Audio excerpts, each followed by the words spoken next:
দর্শক দেখতেই পাচ্ছেন শিকারি ছিপ কিন্তু পানিতে নিয়ে গিয়েছে, সম্ভবত বড় মাছ হবে। বেশিরভাগ ক্ষেত্রে রুই মাছের দ্বারা এই কাজগুলো হয়ে থাকে। ৬৫,০০০ টাকা মাচা মূল্যে খেলা চলছিল রাজশাহী ভাই ভাই ফিশিং জোনে, আর সেই খেলাতেই কিন্তু আমরা এই দৃশ্যটি ক্যামেরা বন্দি করলাম। দেখা যাক শেষ পর্যন্ত কী মাছের শিকারির ছিপ টেনে নিয়ে গিয়েছিল। দেখতে থাকুন ভিডিওটা।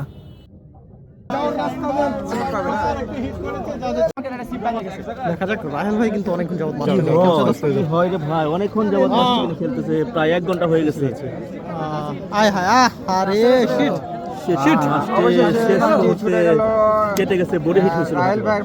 বাবলু ভাইটা কি রুই? বাবলু ভাইটা তো রুই হবে, মাছটা নিয়ে গেছে। হ্যাঁ বাবলু ভাই এই খেলতে রাহেল ভাই ব্যাড লাক ভাই।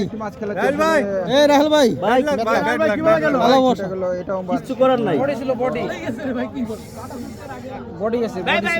আসলে এই মাছটি 3টি ব্লাড কাপ একসাথে হিট হয়েছিল, তারপরেও 2টি ছুটে গেছে, একটি।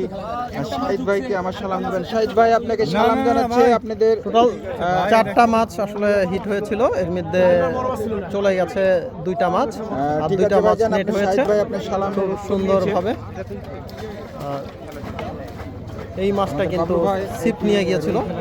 ছিপ টেনে নিয়ে গেছিল। হ্যাঁ, এই মাছটাই কিন্তু সেই মাছ, যে মাছটা ছিপ টেনে নিয়ে গিয়েছিল। এই যে একটা রুই মাছ ছিপ টেনে নিয়ে এই গেছিল। যে একটা সুন্দর সাইজের দশ মাছ। মাশাআল্লাহ।